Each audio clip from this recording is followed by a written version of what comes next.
লবণ ভাত খেয়ে পেটের খিদে মেটান অসহায় অনাথ ভাই বোনেরা। বহুদিন মেলেনি মাছ মাংস। এবার খুশির ভান্ডার বাপ্পার আশীর্বাদে তাদের জুটবে দুবেলা ভালো মতো খাবার এবং মাথার উপরের ছাদও। 10 বছর আগে বাবা মারা গিয়েছেন। অভাবের সংসারে অসহায়ভাবে দিন কাটছিল তাদের। আর 6 মাস আগে ক্যান্সারে আক্রান্ত হয়ে মারা যান তাদের মাও। আর তারপর থেকেই অসহায় এবং অনাথ হয়ে পড়ে 3 জন। অসহায় ভাই বোন থাকছেন ভাঙাচোরা ঝুপড়িতে। বৃষ্টি নামলে বৃষ্টির জলে ভিজে ভিজে রাত কাটাতে হয় বাড়ি মুর্শিদাবাদ এলাকায়। কৈশোরে দাঁড়িয়ে থাকা বয়সে যেখানে ছেলেমেয়েরা মাঠে ঘাটে খেলাধুলো করে, সারাদিন স্কুল কলেজ শেষে বিকেলে বন্ধুদের সাথে বসে একটু গল্প গুজব করে, কিংবা কেরিয়ারে এরপরে কি করবে সে ভাবনা নিয়ে ব্যস্ত থাকে। আর সেই বয়সে কিনা তারা যুদ্ধ করছে জীবনের সাথে। দিন কাটাতে হচ্ছে লবণ ভাত খেয়ে, আবার কখনো কখনো ক্ষুধার্ত ভাবেও। সেই অসহায় অনাথ ভাই বোনদের খবর পেয়ে ছুটে এলেন খুশির ভান্ডার বাপ্পা। কি এই ঘটনা অবাক লাগলো, তাই তো? হ্যাঁ, অবাক লাগারই তো কথা। আজকের এই আধুনিক যুগেও যেখানে মানুষ নিজেদের বিলাসিতার চাদরে মুড়ে রাখতে ব্যস্ত, মুখের সামনে সাজানো সুন্দর সুন্দর খাবার থাকা সত্ত্বেও খাবার খাচ্ছি না, খাবার নষ্ট করে ফেলে দিচ্ছি। অথচ সেই যুগেও মানুষ কতটা অসহায় এবং কতটা অভাবের মধ্যে রয়েছে তা হয়তো খুশির ভান্ডার ফেসবুক পেজ না থাকলে আমরা এত সহজে বুঝতেই পারতাম না। সম্প্রতি খুশির ভান্ডার পেজ থেকে একটি ভিডিও সামনে এসেছে, যা দেখে রীতিমতো চোখ ভিজেছে সকল নেটিজেনদের।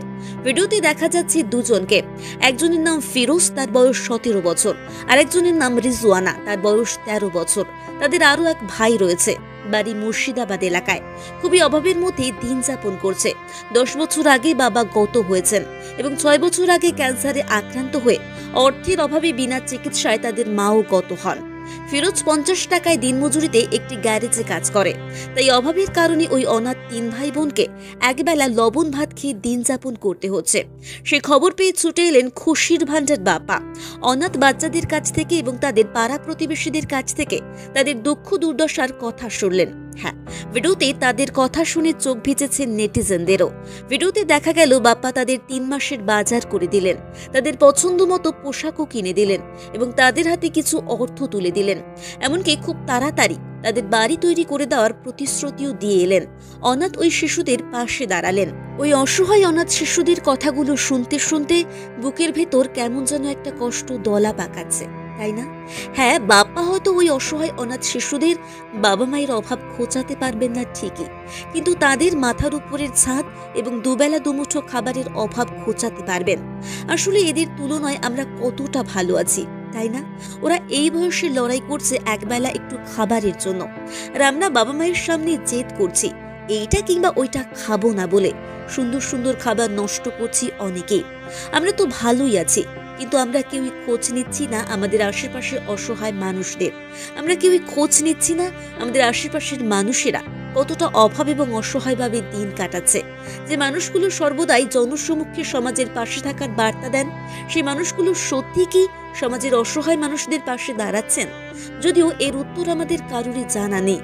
ফিরোজ হয়তো বোনকে মানুষের মতো মানুষ করতে চেয়েছিল, কিন্তু ইচ্ছে থাকলে তো আর সবটা হয়ে ওঠে না। তার জন্য চাই অর্থ, কিন্তু সেটা পাবে কোথায়?